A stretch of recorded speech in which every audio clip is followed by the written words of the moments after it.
Nama saya Kim Ji-hoon, Ketua Pegawai Eksekutif sebuah syarikat teknologi terkemuka di Seoul, Korea Selatan. Sepanjang 45 tahun hidup saya, ia penuh dengan kejayaan yang dicemburui ramai. Saya lulus dari universiti terkemuka di Amerika, membina syarikat dari bawah sehingga menjadi gergasi dalam perisian dan kecerdasan buatan dengan lebih 5.000 pekerja di seluruh dunia. Saya sering berulang-alik untuk mesyuarat di Silicon Valley, New York, London, dan Tokyo.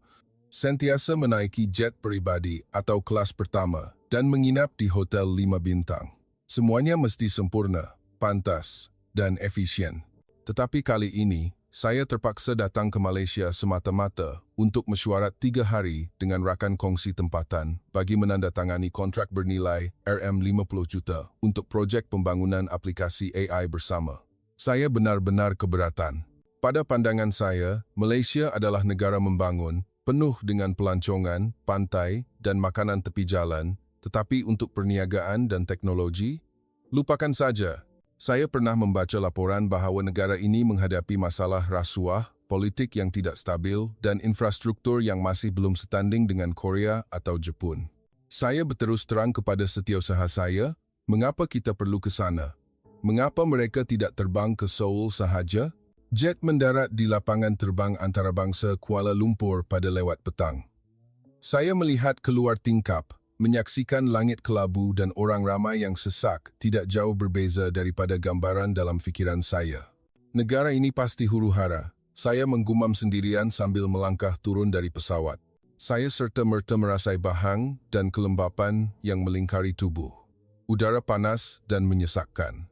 Peluh mula meresap di dahi, walaupun saya berada di dalam bangunan berhawa dingin.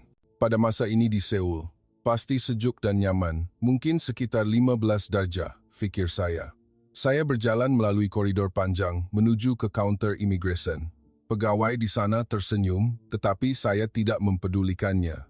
Saya segera menghubungi pemandu yang diuruskan oleh syarikat. Limosin hitam sudah menunggu di luar. Tetapi dalam perjalanan ke hotel, keresahan, saya mula memuncak. Trafik di Kuala Lumpur benar-benar mengerikan. Barisan kereta yang panjang, motosikal menyelit di antara lorong, taksi membunyikan hon tanpa henti, dan bunyi hon dari kereta di sebelah saya tidak berhenti. Apa semua ini? Di Seoul, kami mempunyai sistem pengangkutan awam yang pantas dan tersusun. Kereta api bawah tanah bergerak tepat pada masanya. Tetapi di sini, sungguh kelam kabut. Saya mengeluh kepada setiausaha yang duduk di sebelah. Dia mengangguk setuju.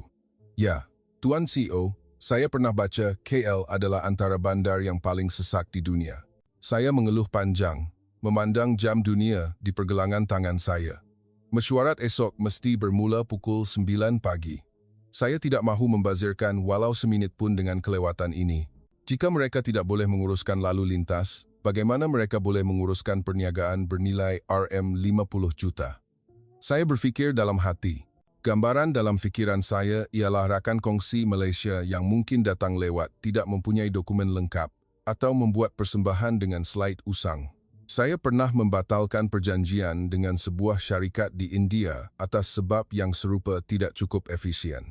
Akhirnya, kereta tiba di hotel mewah di tengah bandar. Saya mendaftar masuk dengan pantas ke suite dengan pemandangan menara berkembar Petronas, tetapi saya tidak berminat sedikit pun dengan pemandangan itu. Saya mencampakkan beg saya kepada atendan dan segera membuka komputer riba untuk menyemak email. Terdapat mesej daripada lembaga pengarah di Seoul, selesaikan kontrak dalam masa 3 hari dan kembali segera. Kami mempunyai projek besar menanti. Saya tersenyum sinis. Sudah tentu, saya akan tanda tangani dan terbang pulang serta-merta. Tiada apa-apa di sini yang menarik perhatian saya. Malam itu, saya makan malam bersendirian di bilik. Stik daging lembu import dari Australia, bukan makanan tempatan yang saya ragui kebersihannya. Saya tidur sambil mengimpikan Seoul, bandar yang bersih, teratur, dan penuh dengan inovasi. Saya tidak tahu bahawa dalam beberapa jam akan datang, segala-galanya akan berubah. Keesokan paginya, saya bangun awal, bersenam di game hotel, dan bergegas ke mesyuarat. Limosin membawa saya merentasi kesesakan lalu lintas sekali lagi. Saya mengeluh. Tetapi kali ini, Pemandu itu berkata dalam bahasa Inggris yang fasih, Tuan CEO, hari ini kurang sesak daripada biasa. Kalau hari biasa, mungkin ambil masa 2 jam. Saya tertawa dalam hati. Kurang sesak? Ini masih mengambil masa lebih sejam. Tetapi saya tidak berkata apa-apa. Saya hanya berfikir bahawa orang di sini sudah terbiasa dengan kelembapan dan ketidakseragaman. Setibanya di bangunan pejabat rakan kongsi, saya melangkah keluar dari kereta dengan penuh keyakinan. Bangunan tinggi itu moden, tetapi dalam hati saya masih ragu-ragu, mungkin hanya luaran sahaja. Saya masuk ke bilik mesyuarat. Bilik itu luas, dengan skrin besar dan tempat duduk untuk delegasi saya dan pihak Malaysia. CEO Malaysia, Encik Azman, tersenyum menyambut saya dengan salam dan ucapan Melayu, "Selamat datang ke Kuala Lumpur, Tuan Kim." Dia bercakap bahasa Inggeris dengan jelas. Saya mengangguk dan duduk. Persembahan bermula. Pihak Malaysia membuka slide dengan projektor berdefinisi tinggi. Kandungan itu mengenai AI untuk sistem logistik. Saya mendengar dengan teliti, tetapi di dalam hati masih ada tembok. Pasti tidak berbeza dengan apa yang saya lihat di Indonesia atau Vietnam, fikir saya. Tetapi kemudian, saya mula menyedari sesuatu. Mereka menggunakan perisian yang dibangunkan sendiri, digabungkan dengan data masa nyata daripada sensor IoT yang dipasang di seluruh bandar. Kami mempunyai sistem pengurusan lalu lintas AI yang telah mengurangkan masa kesesakan sebanyak 30% di kawasan tertentu, jelas Encik Azman. Saya mengangkat kening. Benarkah? Tetapi semalam, saya masih tersekat selama sejam. Dia tersenyum. Ya, tetapi sistem kami sedang berkembang. Jika Anda bekerja sama, kami akan menjadikannya lebih menyeluruh. Saya mengangguk, tetapi masih belum teruja sepenuhnya. Mesyuarat berjalan lancar, tetapi semasa rehat, saya merasakan sedikit sakit di dada. Mungkin tekanan akibat perjalanan, fikir saya, dan menelan ubat antasid yang saya bawa. Petang itu, kami membincangkan butiran kontrak. Saya berunding dengan bersungguh-sungguh, mahu pihak Malaysia bertanggungjawab lebih dalam hal teknologi teras. Syarikat kami di Korea mempunyai pasukan AI terbaik, kata saya. Encik Azman tersenyum. Sudah tentu, tetapi pasukan kami mempunyai kekuatan dalam pelaksanaan di lapangan. Saya tertawa dalam hati. Lapangan yang sesak begini. Petang itu, saya kembali ke hotel dalam keadaan letih. Lalu lintas masih kelam kabut seperti biasa, tetapi kali ini berlaku kemalangan kecil. Kereta saya dilanggar sedikit dari belakang oleh motosikal yang menyelit. Apalagi ini, saya bersuara. Pemandu bergegas keluar untuk memeriksa. Tetapi kemudian, perkara yang tidak dijangka berlaku. Dalam masa kurang daripada 5 minit, kereta polis dan ambulans tiba bersama pasukan penyelamat berseragam pantulan. Mereka memeriksa dengan pantas, menggunakan tablet untuk mengimbas nombor plat, mengambil gambar bukti, dan berkoordinasi dengan syarikat insurans melalui aplikasi. Tuan CEO, tidak mengapa, kereta rosak sedikit. Kami akan selesaikan tuntutan hari ini, kata pemandu itu. Saya ternganga. Sepantas ini, di Korea, jika kemalangan kecil, kami masih perlu menunggu polis sekurang-kurangnya setengah jam. Seorang anggota penyelamat tersenyum kepada saya. Anda baik-baik saja? Jika ada apa-apa simptom, beritahu kami, katanya dalam bahasa Inggris. Saya mengangguk, tetapi dalam hati, tembok mula bergegar. Adakah saya silap tentang tempat ini? Malam itu, saya baring di katil, memikirkan kejadian petang tadi. Lalu lintas memang huru-hara, tetapi sistem tindak balas kecemasan lebih pantas daripada jangkaan. Saya masih tidak percaya sepenuhnya. Tetapi esok pagi mesyuarat akan diteruskan dan saya tidak tahu bahawa sakit dada semalam akan menjadi permulaan segala-galanya. Saya tidak dapat mempercayai mata saya. Apa yang pelik ini? Pagi hari kedua mesyuarat, saya bangun dengan perasaan lebih segar daripada yang dijangka.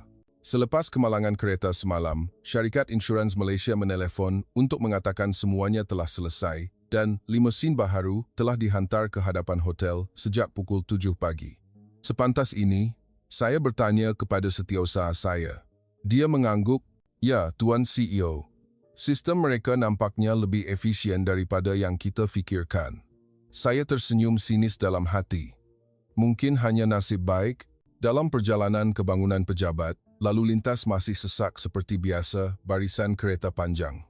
Tetapi kali ini, saya perasan lampu isyarat pintar yang menukar isyarat berdasarkan jumlah kenderaan secara masa nyata. Ini serupa dengan sistem yang kami bangunkan di Seoul, saya menggumam, tetapi masih berpendapat ia hanyalah sebahagian kecil bandar, bukan keseluruhan sistem. Setibanya di bilik mesyuarat, Encik Azman menyambut saya dengan kopi segar dan hidangan tempatan yang tersusun indah. Nasi lemak dan teh tarik buatan tangan, Tuan Kim. Silakan cuba. Kopi dari Cameron Highlands, organik tulen, dia tersenyum. Saya teragak-agak, tetapi mencuba sedikit. Rasanya pekat, harum, dan lebih enak daripada yang dijangka. Tidak buruk, kata saya ringkas. Persembahan hari ini adalah mengenai ujian aplikasi AI dalam keadaan sebenar. Mereka menjemput saya untuk melihat demo di Pusat Kawalan Trafik Pusat Bandar. Saya bersetuju untuk pergi dengan rasa ingin tahu. Kereta membawa kami ke bangunan moden di tengah KL. Di dalam bilik kawalan penuh dengan skrin gergasi yang memaparkan data lalu lintas masa nyata dari lebih 10,000 kamera CCTV dan sensor IoT yang ditanam di jalan raya. Sistem ini menggunakan AI untuk menganalisis tingkah laku pemanduan dan menyesuaikan laluan untuk kereta otonomi, jelas seorang jurutera wanita muda, Siti. Dia bercakap bahasa Inggris dengan lancar, dengan sebutan yang jelas. Kami memulakan projek ini 5 tahun lalu, dan kini telah mengurangkan kemalangan sebanyak 40% di kawasan perintis. Saya tenganga, benarkah? Tetapi semalam kereta saya masih dilanggar. Dia tersenyum. Ya, tetapi tanpa sistem ini, ia mungkin lebih teruk. AI memberi amaran kepada pemandu motosikal itu lebih awal. Tetapi dia masih melanggar peraturan. Saya berjalan lebih dekat, melihat data mengalir dengan pantas. Graf menunjukkan ramalan kesesakan 30 menit lebih awal. Ini sama, seperti sistem yang sedang dibangunkan oleh syarikat saya, tetapi Anda semua sudah melaksanakannya. Saya bertanya dengan terkejut. Encik Azman tertawa. Kami mungkin tidak sebesar Korea, tetapi kami menyesuaikan pelaksanaan mengikut realiti bandar kami. Tuan Kim, cuba lihat ini. Dia membuka aplikasi di teleponnya, menunjukkan laluan dinamik untuk mengelakkan kesesakan. Lebih 5 juta pengguna di KL menggunakan aplikasi ini setiap hari. Saya segera memuat turunnya. Sebaik sahaja dibuka, aplikasi itu mencadangkan laluan baharu untuk saya pulang ke hotel, mengurangkan masa sebanyak 20 menit, katanya. Saya tidak dapat mempercayai mata saya. Apa yang sedang berlaku ini? Semasa makan tengah hari di pusat itu, mereka bercerita tentang pasukan pembangunan jurutera muda yang lulus dari universiti tempatan, tetapi menjalani latihan dengan syarikat teknologi gergasi di Silicon Valley.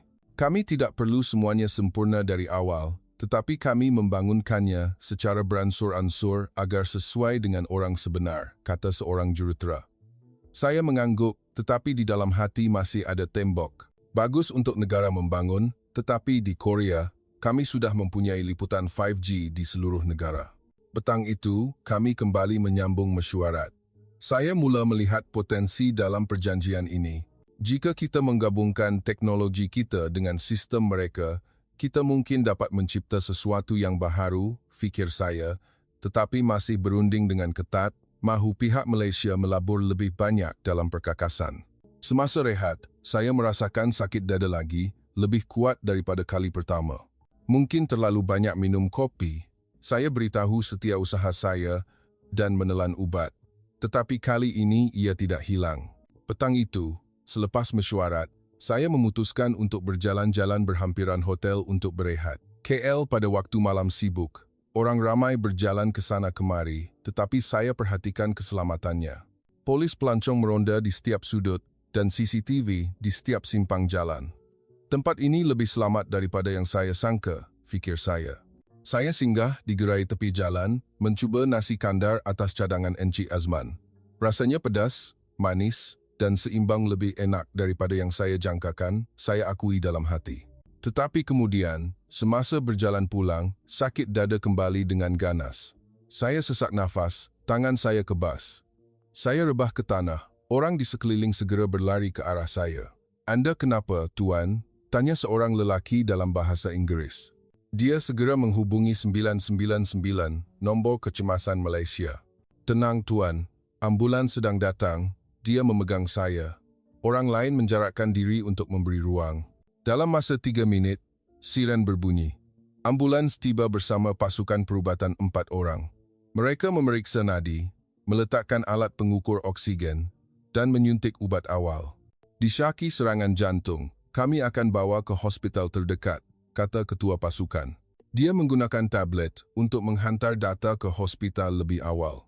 EKG menunjukkan ST elevation, perlu lakukan angioplasti segera, katanya kepada pasukannya. Saya mendengar dengan keliru, tetapi berasa selamat secara aneh. Ambulans memecut merentasi lalu lintas. Tetapi kali ini, ia menghidupkan siren dan kereta lain memberi laluan dengan teratur. Sistem ini benar-benar berfungsi, fikir saya. Hanya mengambil masa 10 menit, kami tiba di salah sebuah hospital terkemuka di KL. Bilik kecemasan sudah bersedia. Pasukan perubatan segera menolak saya masuk. Data dari ambulans sudah tiba, kami sedia untuk prosedur segera, kata seorang doktor wanita. Dia bercakap bahasa Inggris dengan jelas. Saya ditolak ke makmal chat dengan serta-merta. Mereka menggunakan mesin angiografi canggih, menyuntik pewarna untuk melihat saluran darah. Saluran darah tersumbat 80%, kami akan memasang stent, kata doktor itu.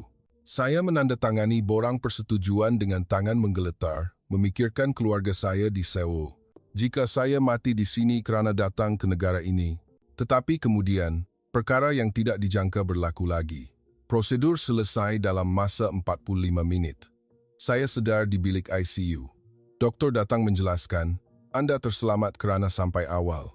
Sistem EMS kami disambungkan ke hospital di seluruh bandar. Jika lewat sedikit, mungkin berbahaya. Saya melihat sekeliling. Bilik itu bersih, modern, peralatan perubatan diimport dari Jerman dan Amerika. Hospital di sini sama seperti di Seoul, saya menggumam. Setiausaha saya menelepon, memberitahu Encik Azman membatalkan mesyuarat esok dan akan melawat saya.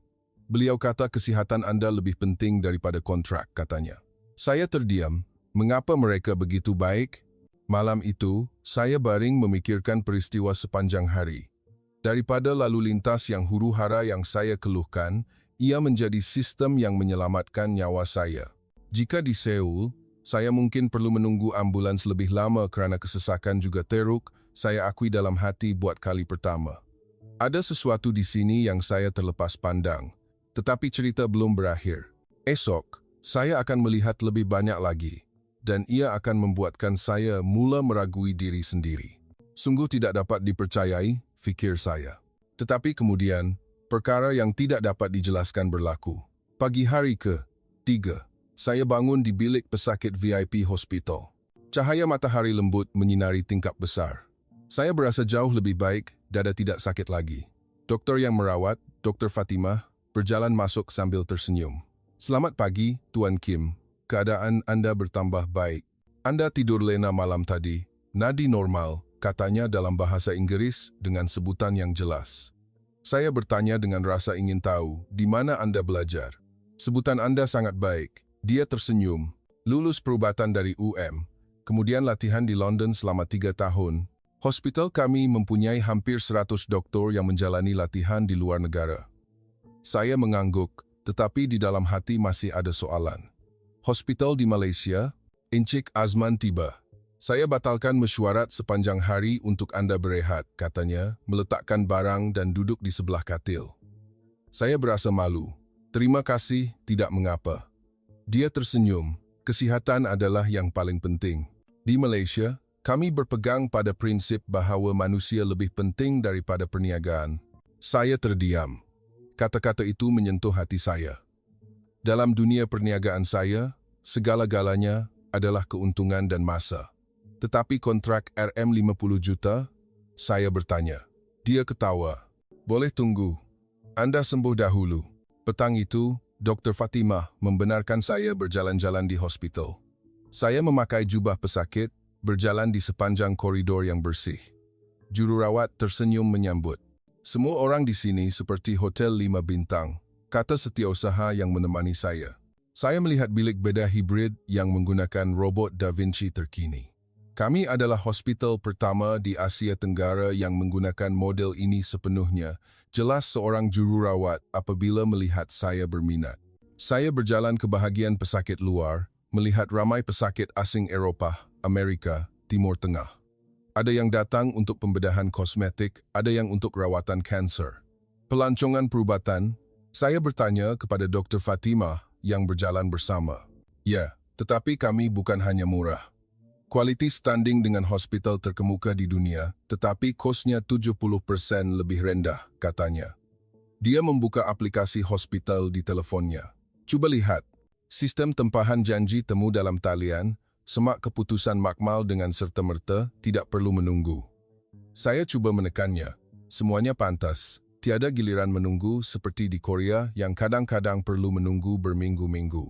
Tetapi mengapa Malaysia boleh melakukan sejauh ini? Saya bertanya. Dia tersenyum. Kami melabur dalam manusia dan teknologi sejak 30 tahun lalu.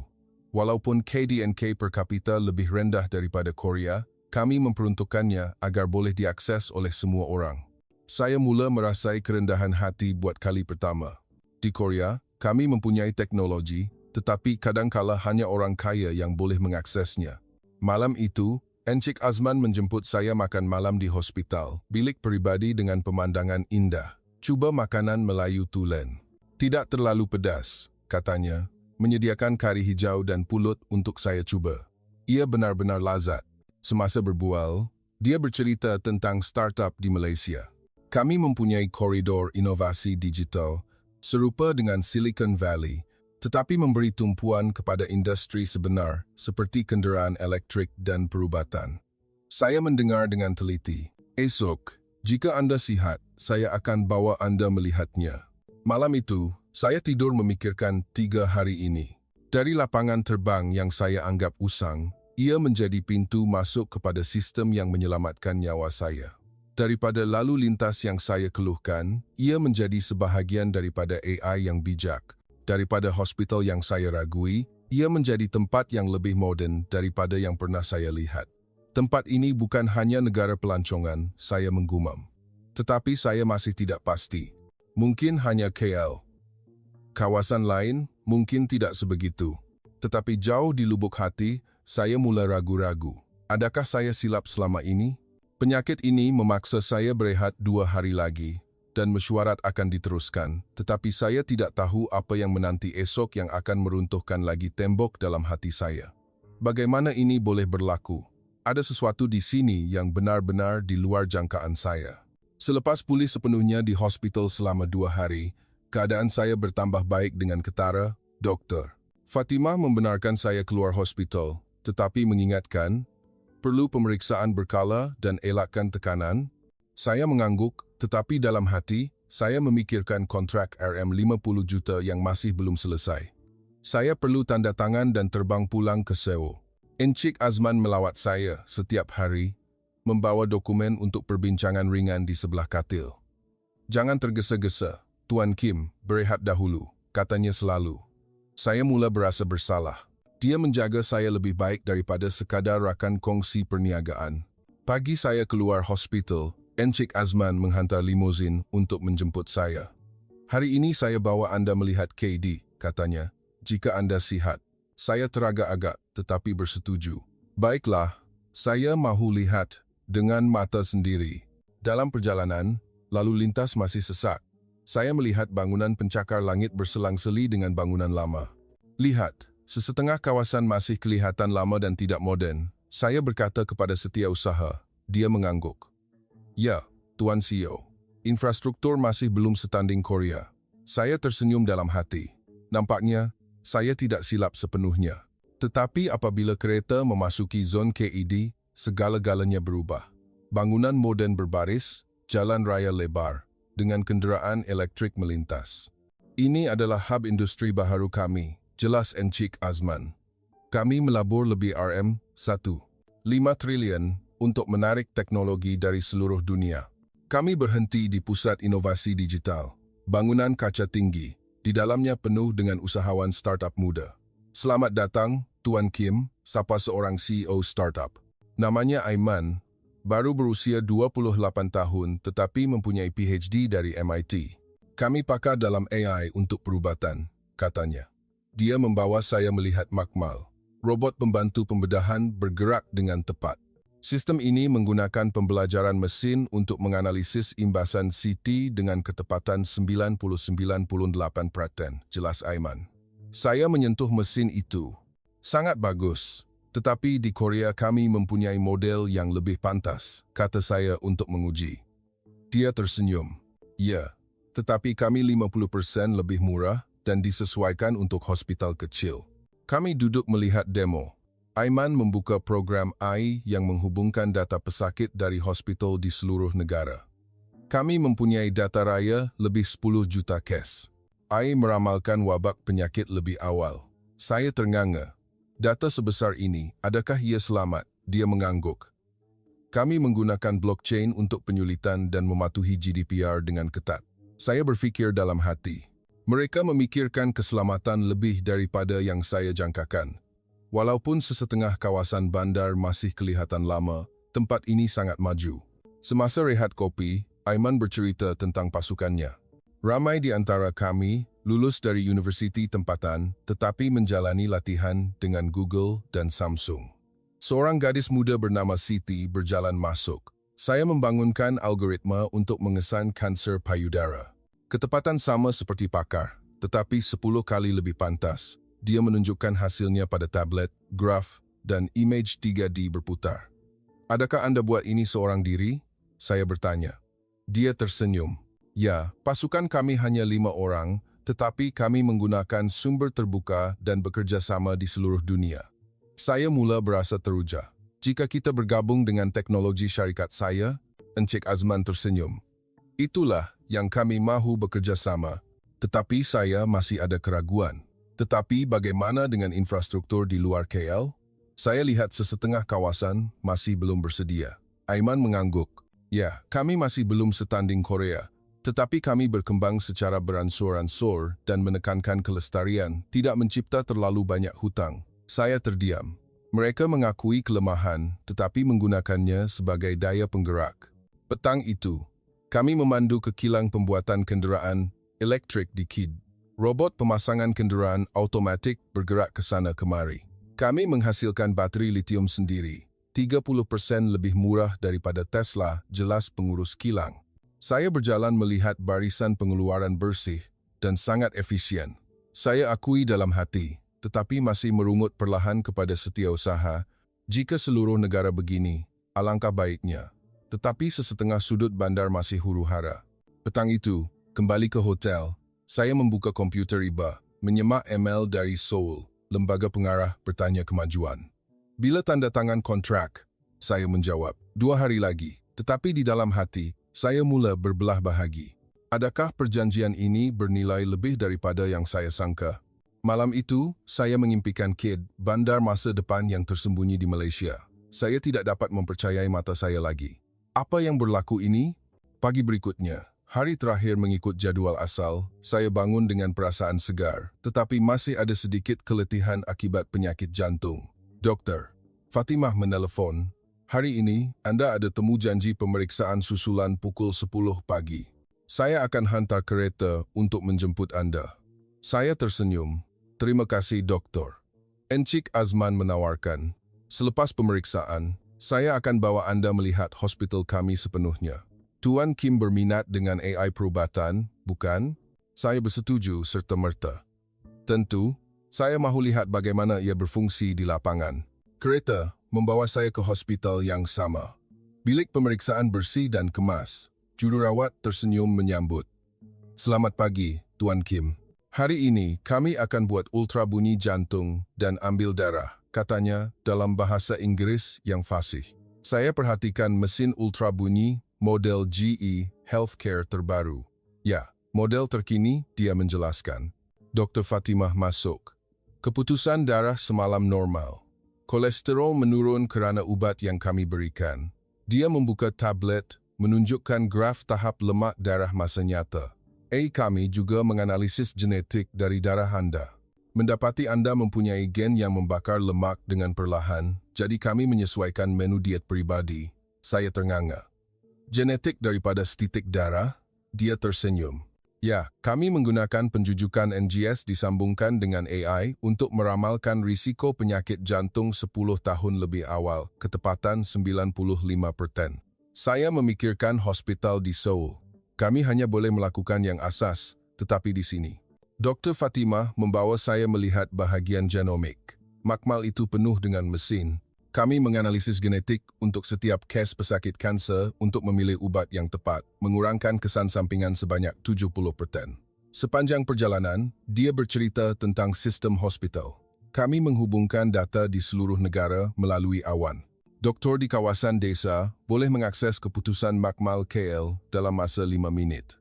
Saya bertanya, tetapi sesetengah kawasan desa masih kelihatan lama, tanpa infrastruktur yang cukup baik, bukan? Dia mengangguk.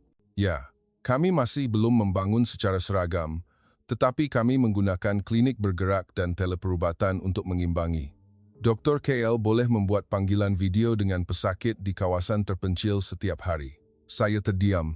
Mereka mengakui kelemahan, tetapi menyelesaikannya dengan kreativiti, bukan menunggu sehingga semuanya sempurna.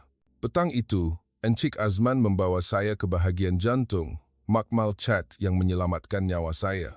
Cuba lihat sistem AI di sini, katanya, membuka skrin besar menunjukkan simulasi pembedahan. AI dilatih daripada 10,000 kes sebenar, membantu doktor membuat keputusan memasang stent, mengurangkan ralat sebanyak 50%. Saya menyentuh konsol itu.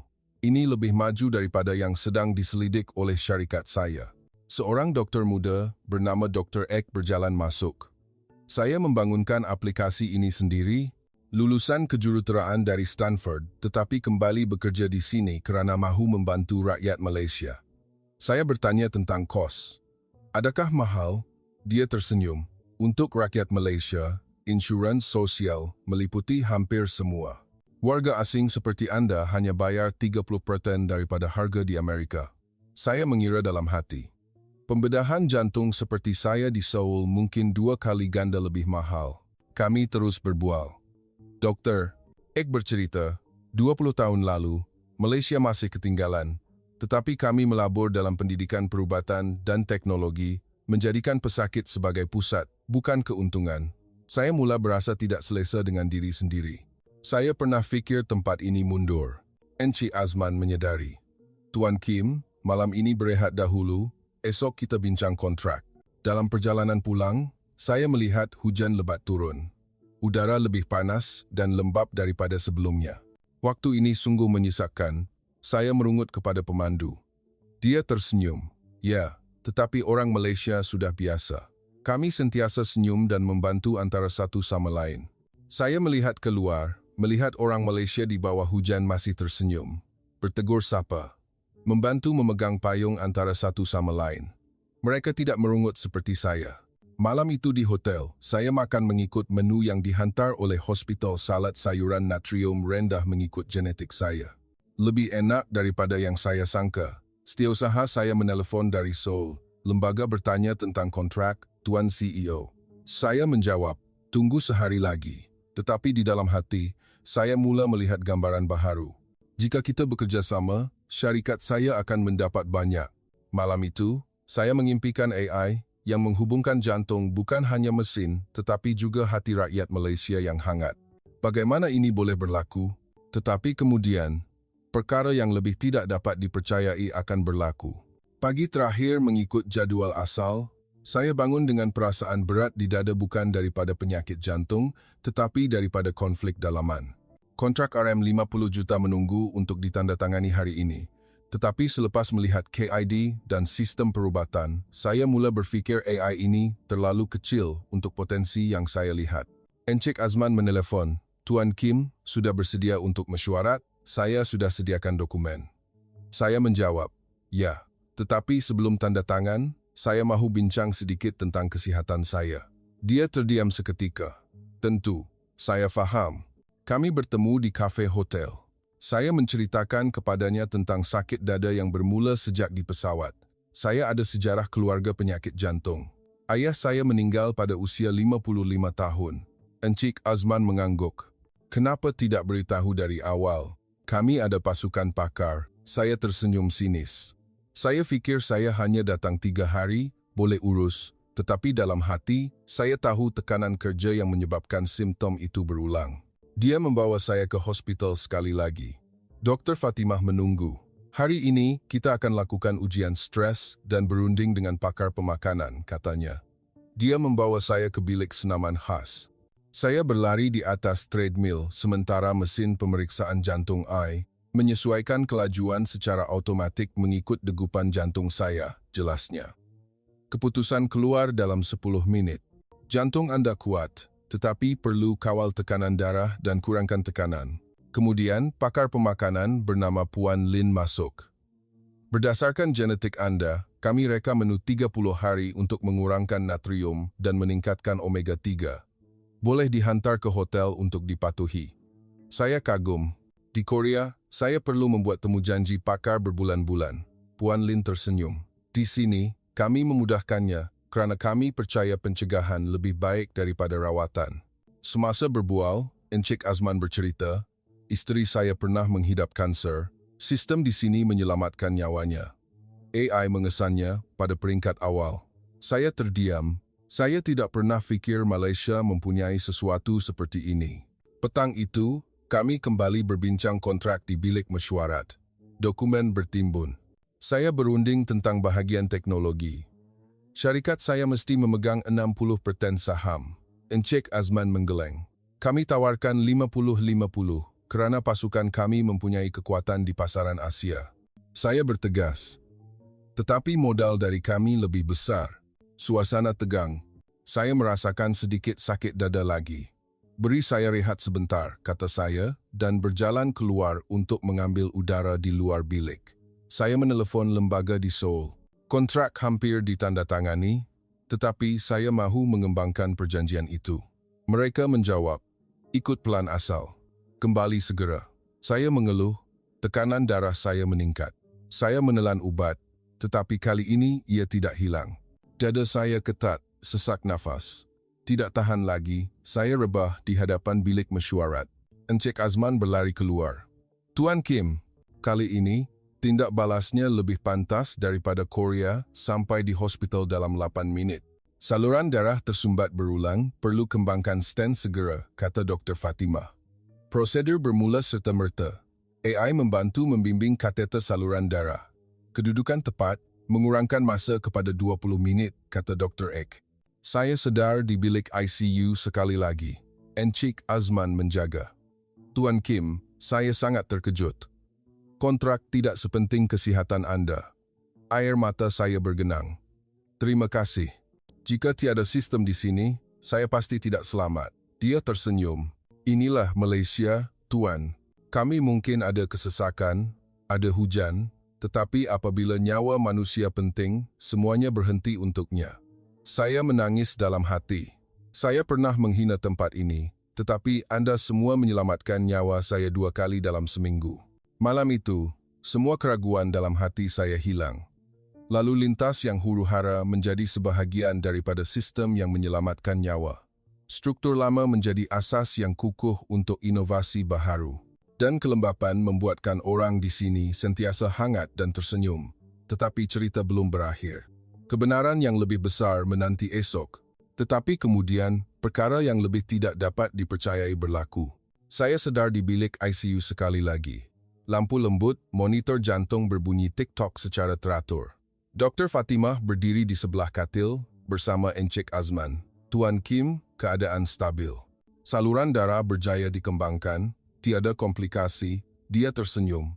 Saya cuba, bangun. Terima kasih, lagi. Encik Azman memegang tangan saya. Kali ini lebih teruk daripada yang pertama, Tuan. Saya benar-benar takut. Air mata saya mengalir. Saya hampir mati kerana degil tentang kontrak. Setiausaha saya menelefon dari Seoul. Tuan CEO, lembaga membatalkan perjanjian itu. Jika Anda tidak tanda tangan hari ini, kami akan cari rakan kongsi baharu. Saya mematikan panggilan.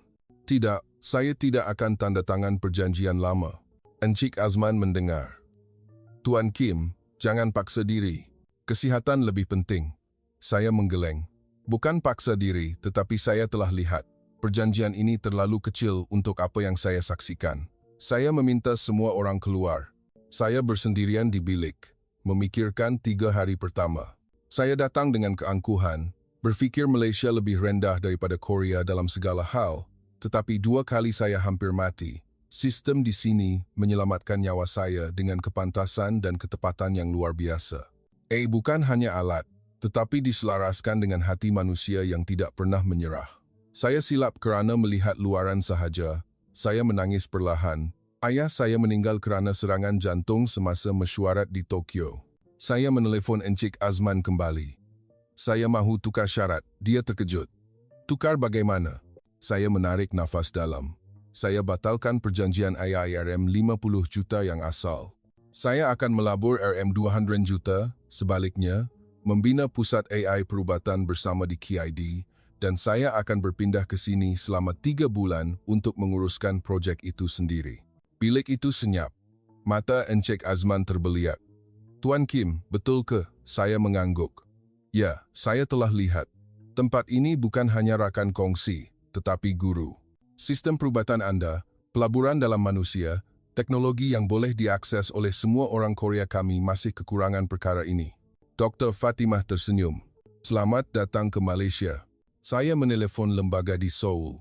Saya batalkan perjanjian lama. Saya akan melabur secara peribadi dan berpindah. Mereka terkejut. Anda gila ke? Saham akan jatuh.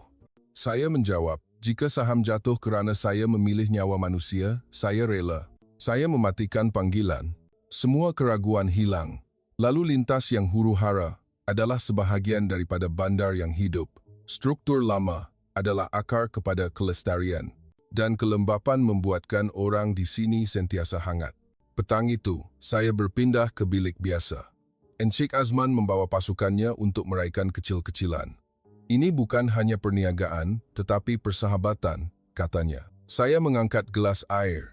Terima kasih kerana menyelamatkan nyawa saya 2 kali. Semua orang tersenyum. Saya merasai kehangatan yang tidak pernah saya peroleh di bilik mesyuarat Seoul. Tetapi kemuncak belum tiba. Esok adalah hari yang akan mengubah hidup saya. Saya tidak dapat mempercayai bahawa perkara seperti ini akan berlaku. Tetapi kemudian, keajaiban sebenar bermula. Pagi baharu di hospital, saya bangun dengan perasaan ringan seolah-olah beban berat telah diangkat dari dada. Dr. Fatimah masuk bersama keputusan pemeriksaan terakhir. Tuan Kim pulih sepenuhnya, boleh keluar hospital, tetapi perlu makan ubat mengikut jadual dan pemeriksaan setiap bulan. Saya tersenyum lebar.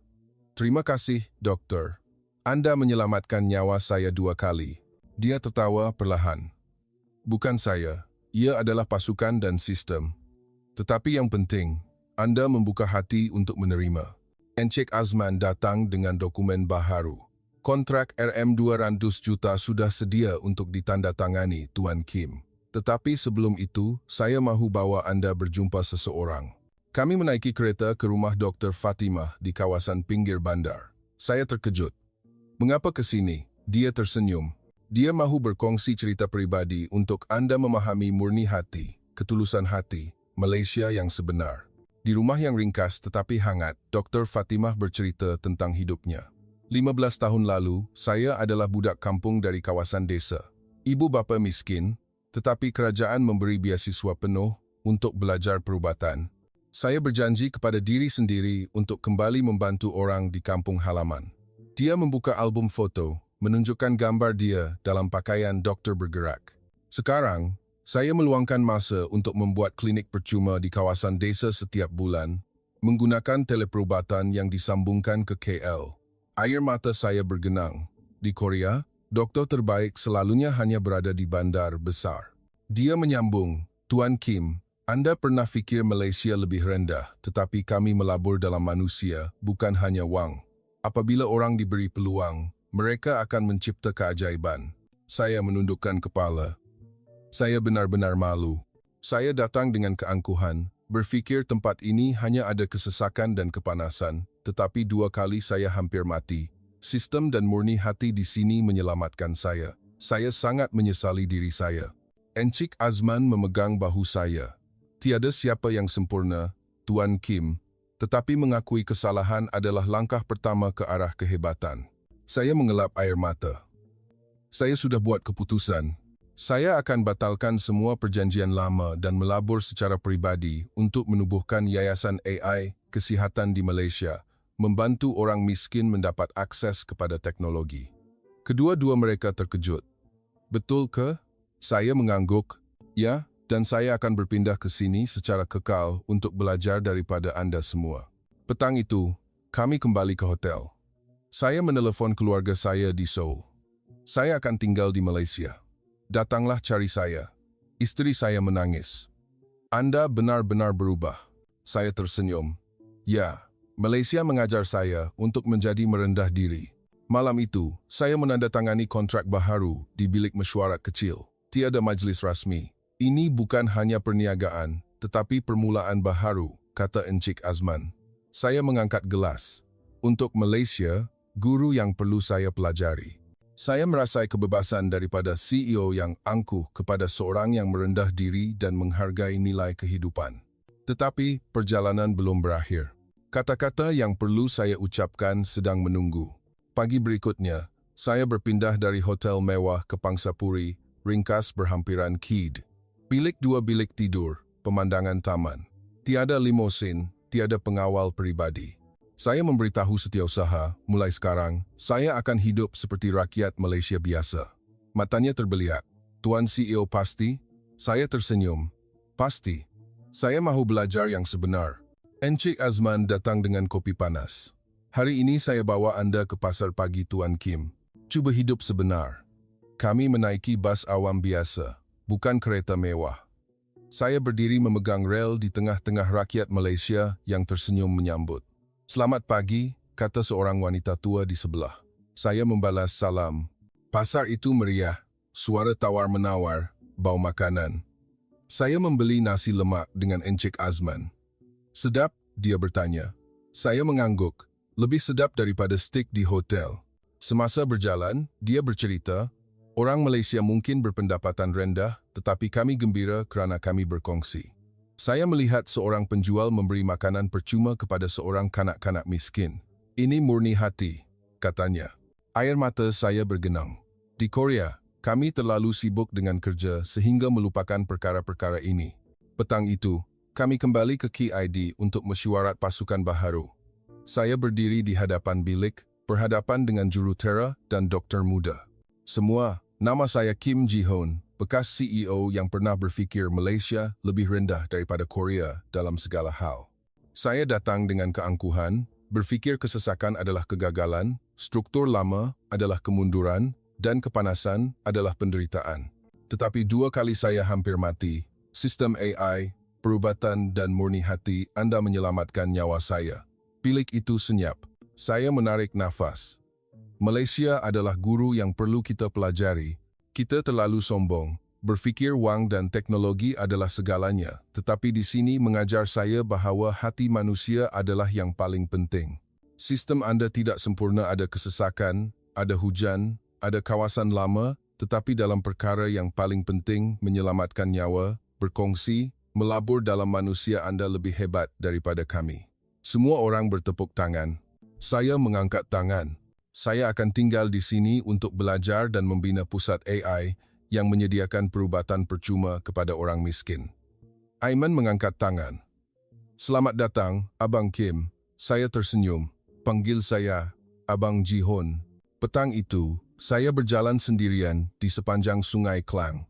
Angin bertiup dingin. Saya memikirkan kata-kata itu Malaysia tidak sempurna, tetapi hebat dalam perkara yang paling penting. Saya membuat hantaran di LinkedIn dari CEO Korea yang pernah menghina Malaysia kepada murid yang merendah diri. Terima kasih Malaysia kerana mengajar saya pelajaran hidup. Malam itu, saya membuat panggilan video dengan keluarga saya. Datanglah cari ayah di sini. Malaysia adalah rumah baharu kita. Isteri saya berkata, Anda benar-benar berubah. Saya tersenyum. Ya, kerana tempat ini mengajar saya untuk menjadi manusia sebenar. Kata-kata yang saya nanti-nantikan telah diucapkan dan ia mengubah segala-galanya. Tahun berlalu dengan pantas. Saya berdiri di hadapan Hub Kesihatan Keajaiban Malaysia AI, DKID, bangunan kaca moden yang saya bantu melabur dengan wang peribadi dan rakan kongsi Malaysia. Hari ini adalah hari pembukaan rasmi. Keluarga saya dari Seoul tiba isteri saya, anak lelaki berusia 12 tahun dan anak perempuan berusia 10 tahun. Mereka telah berpindah untuk tinggal bersama saya sejak 6 bulan lalu. Ayah, saya sangat suka di sini. Sekolah seronok dan kawan-kawan baik hati, kata anak perempuan saya. Saya memeluknya. Ayah, gembira kamu suka rumah baharu kita. Encik Azman, Dr. Fatimah, Aiman, dan pasukan lama turut hadir. Wartawan dari Korea dan antarabangsa ramai memenuhi ruang. Tuan Kim, daripada CEO yang membatalkan perjanjian RM50 juta kepada membina pusat bernilai RM500 juta. Apa yang menyebabkan perubahan hati ini? Tanya seorang wartawan. Saya tersenyum dan mengambil mikrofon. Tuan-tuan dan puan-puan, setahun yang lalu, saya datang ke Malaysia dengan keangkuhan. Berfikir tempat ini hanya ada kesesakan lalu lintas, kelembapan, dan struktur lama. Saya meragui segala-galanya. Tetapi 2 kali jantung saya terhenti, sistem AI perubatan canggih dan murni hati rakyat Malaysia menyelamatkan nyawa saya. Saya sedar Malaysia tidak sempurna, memang ada kesesakan. Memang ada hujan lebat, memang ada kawasan yang pembangunannya tidak seragam, tetapi dalam perkara yang paling penting menyelamatkan nyawa, berkongsi, dan melabur dalam manusia anda lebih hebat daripada yang pernah saya fikirkan. Tepukan gemuruh. Saya mengangkat tangan. Malaysia adalah guru yang perlu dipelajari oleh dunia. Kami yang pernah sombong perlu merendah diri untuk berkembang. Pusat ini akan menyediakan perkhidmatan pemeriksaan penyakit AI percuma kepada 1 juta orang miskin pada tahun pertama dan akan berkembang ke seluruh Asia. Dr. Fatimah naik ke pentas. Terima kasih Tuan Kim kerana menghargai nilai kami, dia berpaling kepada saya, dan terima kasih kerana menjadi sebahagian daripada keluarga Malaysia. Saya memeluknya. Terima kasih kerana mengajar saya menjadi manusia. Majlis diakhiri dengan menanam pokok, simbol pertumbuhan. Encik Azman menghulurkan kalungan bunga melur kepada saya. Selamat datang ke rumah, Abang Jihon. Saya menyambutnya dengan salam. Terima kasih, adik. Ini benar-benar rumah. Petang itu, keluarga saya makan malam di tepi sungai. Nasi lemak dan kari hijau. Anak lelaki saya bertanya, ayah pernah benci kesesakan, bukan? Saya tertawa. Ya, tetapi sekarang ayah tahu. Kesesakan adalah peluang untuk berbual dengan orang di sebelah. Isteri saya memegang tangan saya. Anda benar-benar berubah menjadi lebih baik. Malam itu, saya berdiri di balkoni, memandang KL pada waktu malam. Cahaya berkelip-kelip memantul di bandar. Saya mengangkat gelas air. Terima kasih Malaysia, kerana memberi saya pelajaran hidup dan rumah baharu. Angin bertiup lembut, membawa murni hati Malaysia menyentuh hati saya. Daripada CEO yang angkuh kepada seorang yang merendah diri dan gembira. Malaysia bukan hanya sebuah negara, tetapi keajaiban yang mengubah saya selama-lamanya.